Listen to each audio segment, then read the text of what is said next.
Hey everybody, it's Josh. I know a lot of us think that we are broken, beyond repair. We think that our lives are unworthy of God's love. We think that we are too far gone, that we've failed too much, and we haven't seen the signs from God. So we just kind of accept that God is not an intervening God. At least that's how I was in my life when I was suffering the most. I literally did not think that I believed in God.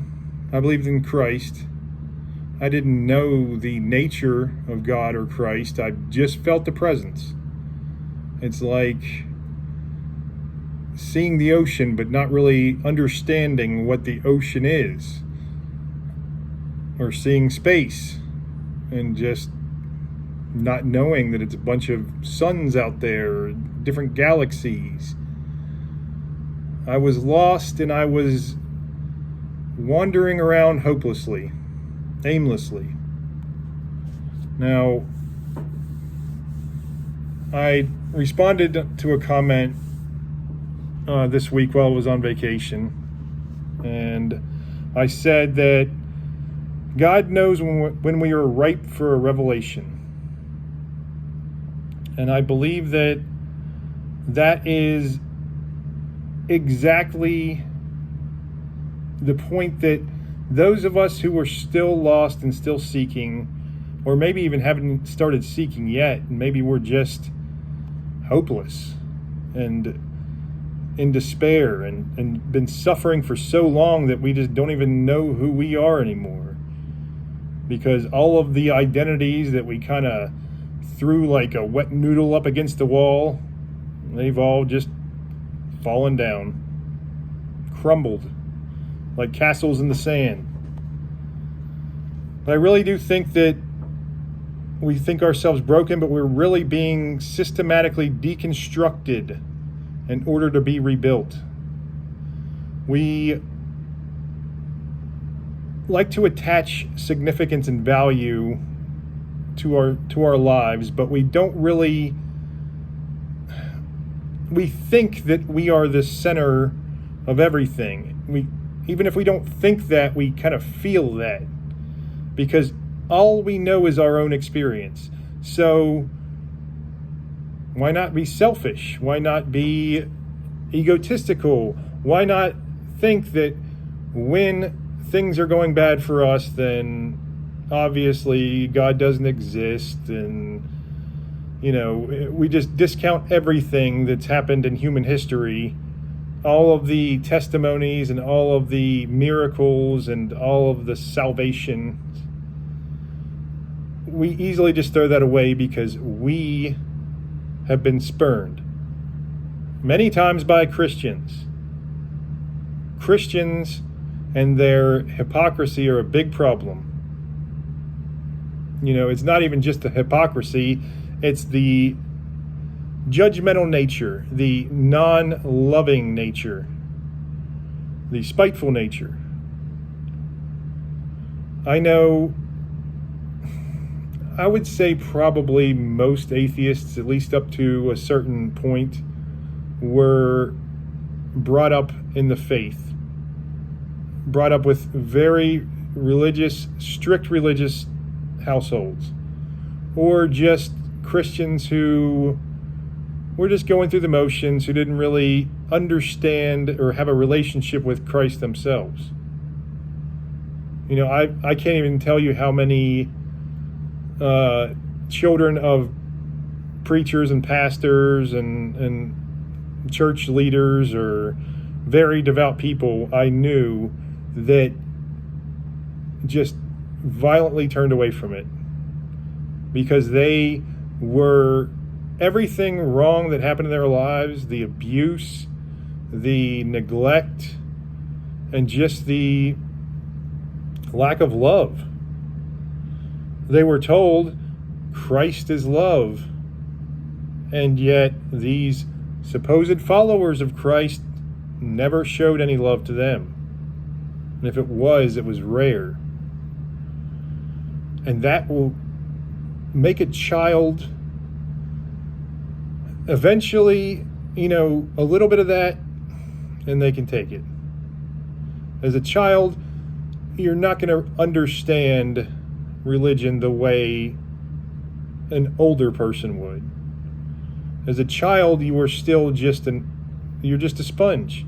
You're just taking in everything that you can. And if all you're taking in is that spite and that hate and that judgment, then that's all you're going to know. A lot of times it's not their fault. And as I said, I don't blame the atheists usually. Now, I said up to a certain point because lately there's been just generations of atheists. Their parents raised them to say what a joke Christianity and all religion is. And say, hey, look at these Christians and how dumb they are, how bad they are, and they have very little counterparts to that, counter arguments to that. I've mentioned before I was watching Young Sheldon with my daughter for a while, and in that, it's about a genius boy from it's a prequel to The Big Bang Theory, and an ultra genius boy who was at 10 years old already going to Ivy League schools or getting scholarships from there. And his mom was ultra religious, in a Baptist Christian home, and he was just the biggest atheist there was. And of course they made a big joke about it, and all of the Christians in that show were bumbling idiots. I mean, just complete morons. And you know what? I've known too many Christians like that. And that was one of the reasons why, even when I was saved, when I was saved, I did make assumptions because that was ingrained in me. I assumed God was going to show me exactly what his nature was, show me if Christ is the truth, if something else is the truth. But I had a feeling he was going to send me in to more of a universalist type thing where I got the best from each religion and each philosophy, psychology, mythology, everything like that, and kind of make my own little religion. That's what I assumed. In fact, because of the Christians who acted too much like the just complete morons that I've known, the Christian morons that I've known, who, they say, everything they say is just like, you better pray Jesus for that. You better, it's never anything useful. It's never anything like, how do you connect with Christ? How do you have a personal relationship with Christ? How to do any of this stuff? The stuff that matters. The stuff that helps you be born again. Shed your old skin, but you have to have evidence. You have to have direction. You have to have something or someone showing you the way.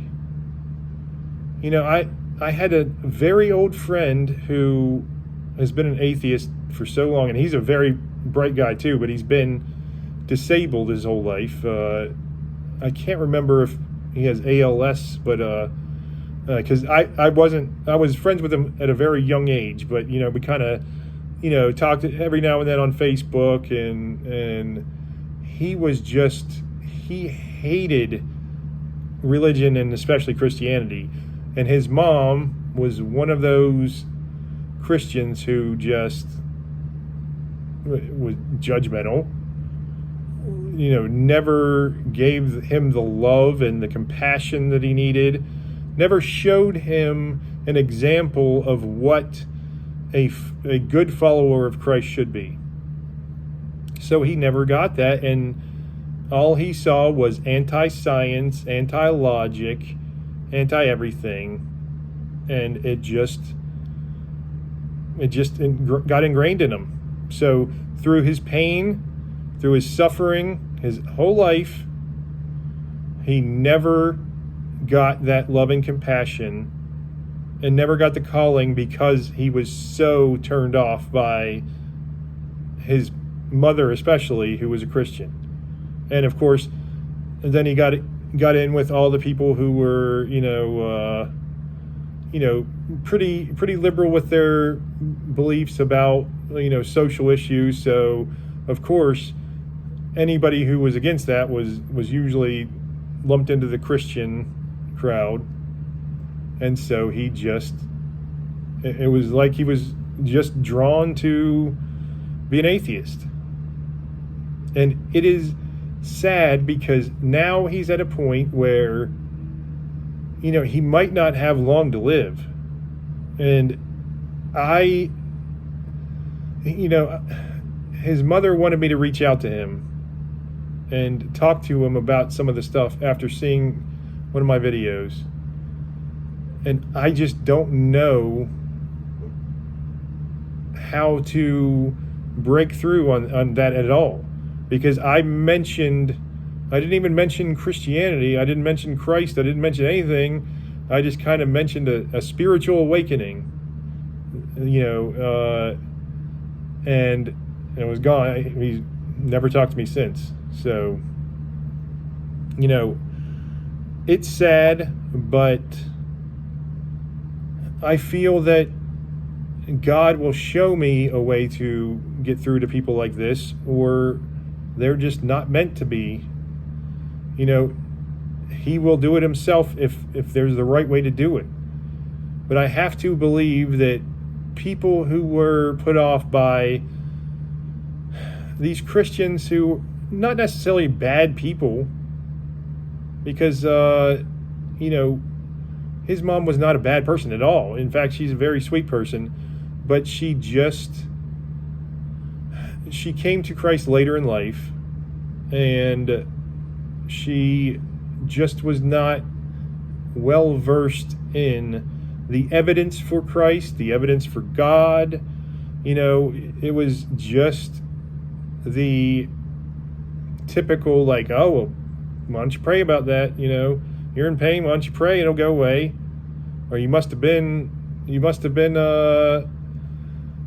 sinning and not repenting, that's why you're in so much pain, or whatever. And it's sad to see, it really is.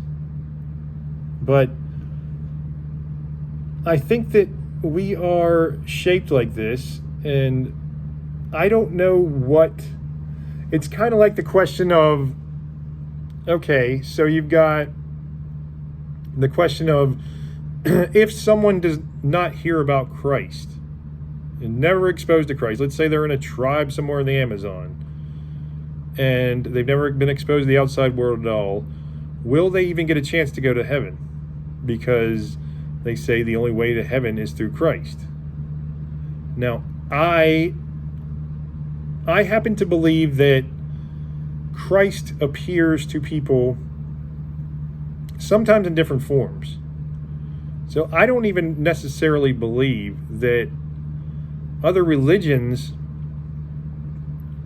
there are people who have a strong relationship with God. And if they have that message from Christ, but they just don't know him by name, or they just are directed in a different way. If their lives are devoted to God and they never turned away from God, they feel they're doing the right thing, they just never really were called to Christianity. I believe there is a way they can be saved. I believe that all of us can be saved. And I do believe it's by Christ, and I believe maybe it's not in this life.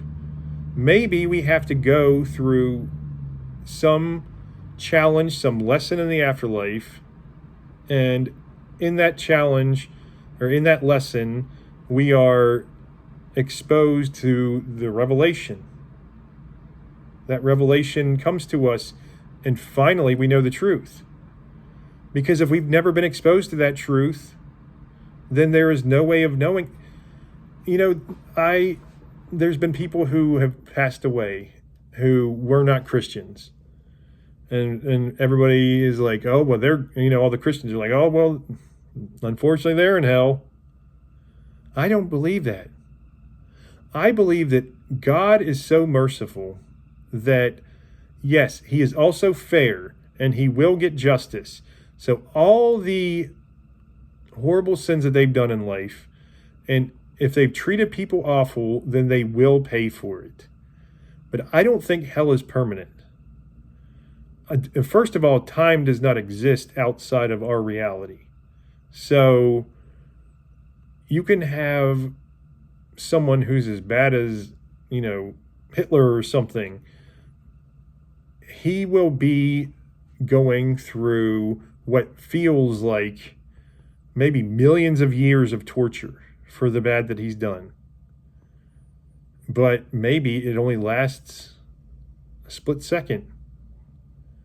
And then maybe he is born into a new life, or, maybe he is finally seen the light in hell, the hell that he's gone through.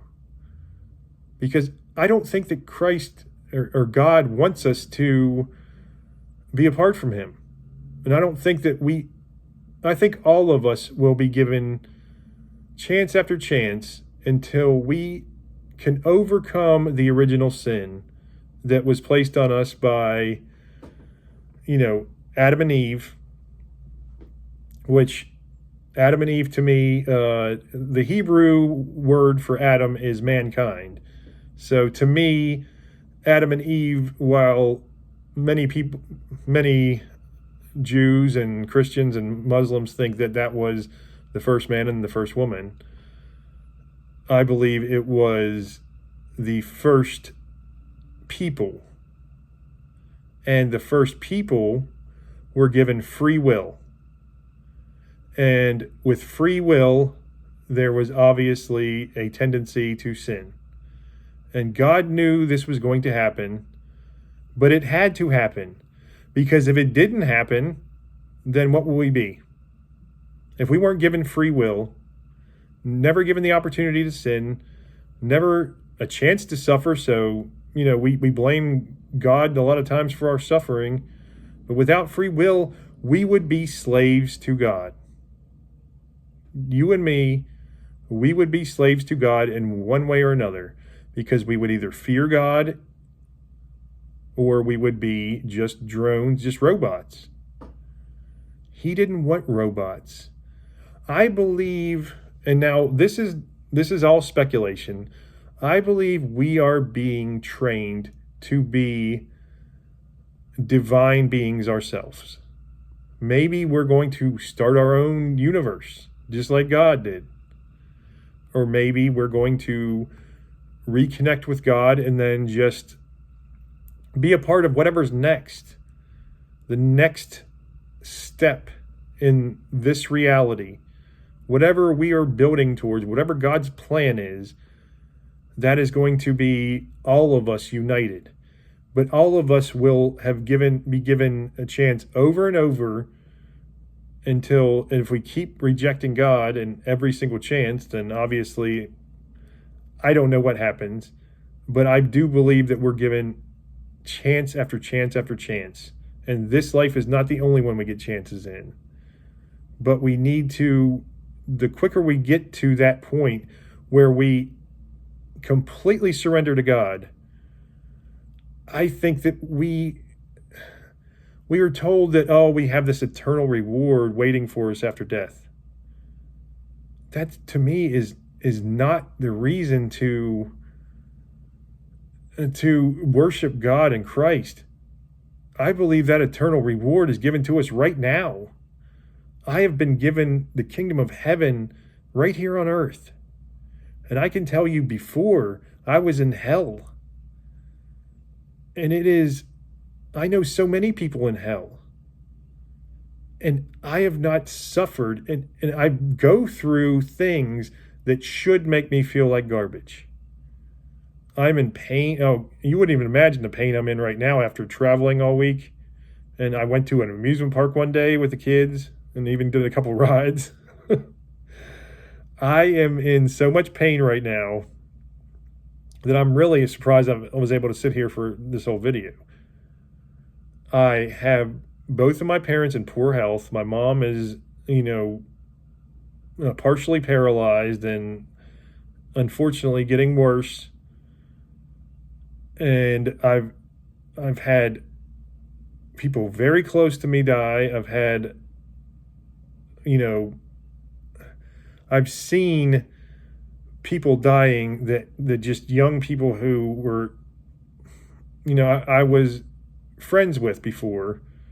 And it's just such a sad situation. I'm not going to get into that because it's more personal, but I mean, so many things that should have me just depressed and hopeless. And I've never had more hope in my life. You look at the way this country's going. I mean, it seems like no matter what happens this November, we're going to be screwed. And I just see hope. Yes, I understand that there's hard times coming for this country, for this world. There's all kinds of change coming. But no matter what, and as bad as some things are, and I will complain about them to my, family or friends, we are in the hands of God. We are in the body of Christ. And there is no thing, no one that can beat them. There's no darkness that can overcome them. Even if you have just a handful of people in this world who have been born again into the body and truly believe with all their heart and are true warriors for peace, that is all we need. Now, it'll be sad to see if we don't get more, but I see people being awakened all the time. I'm sure you do too. It started really heavily in 2020.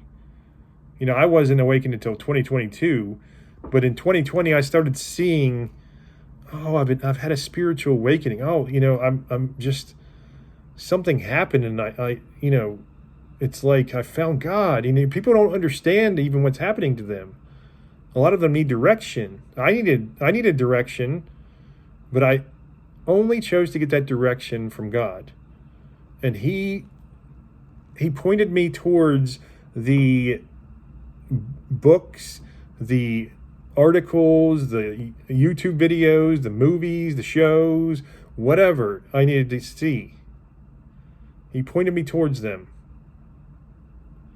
I watched, so one thing, I watched one movie with my mom, and it was called Beautiful Day in the Neighborhood. It was the Tom Hanks movie about Mr. Rogers. What an amazing man. What an amazing Christian.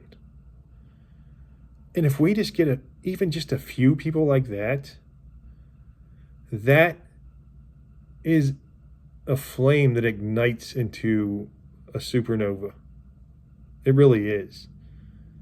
That man was as kind and as genuine a man as I've ever seen in my lifetime, for sure. He genuinely cared about everyone he talked to.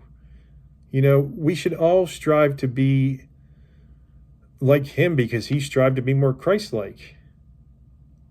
We should all look at how he did it, how he dealt with anger and fear, and he helped children deal with their anger and fear.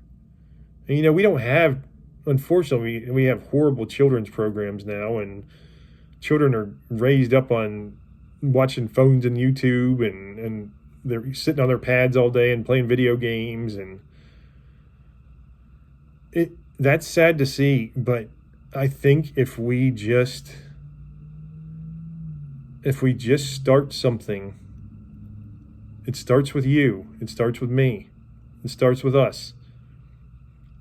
It will spread like a wave of peace, like a wave of wisdom and love. And there is no darkness that can withstand that. Sure, they can try, but if we are steadfast in our faith, and it's hard to be. I mean, if someone's torturing you, someone's imprisoning you, someone is shaming you, you have to be ready for all that. You really do. You have to stand up for what you believe and not back down. And if you do, I promise you, you will have that reward in this lifetime. And all of that pain, all that torture, all that suffering, it won't be suffering anymore. It'll be pain. It won't be fun. I'm not saying you're going to sit there smiling, oh, torture me. No. You will walk like the apostles did into the face of certain death. And you will do it with conviction. You will do it with love in your heart, because you know that no matter what they do to you, Christ defeated death. Death does not mean a thing to us. If you're a true born-again Christian, you are not scared to die. You know, I see a lot of times the ones with the most conviction, the people with the most conviction, are people who had near-death experiences and had that view of the afterlife. And, you know, it's not everybody who dies and comes back has a near-death experience. It's, you know, a select few, but there's been thousands of them studied. But one that I saw that has always stuck with me was somebody asked them, you know, if you thought it was so great after death and you just can't wait to get back, why don't you just end your own life? And they said, no, you don't understand. It's true, I'm not scared of death anymore, but I'm not scared of life either. That is what it means to have the kingdom of heaven right here on earth. Okay, everybody, I better stop it here. I'm just chilling in the hotel room, and I need to relax for a little while because I'm hurting, but you know what? I'm hopefully going to get back to doing regular videos. This is the second video recorded here, and so I'll probably release this one tomorrow, which will be Monday, because it's Sunday now, and I'm releasing the special one I have. If you haven't seen it, please watch it. It is about proof from Chinese astronomers. Proof, or at least very, very good evidence that they had of Christ, and they didn't even know about Christ. I'll just give you a little peek at what it was. Okay, so in 31 AD, there was the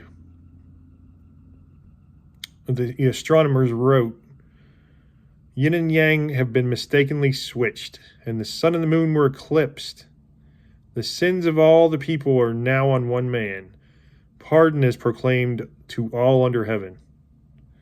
This is from 31 AD, and there's a lot more than this. So if you have not seen that video, please go watch it, because it is powerful. It really is. The findings I found is powerful. All right, everybody, I love you. We'll talk to you soon. Have a good one.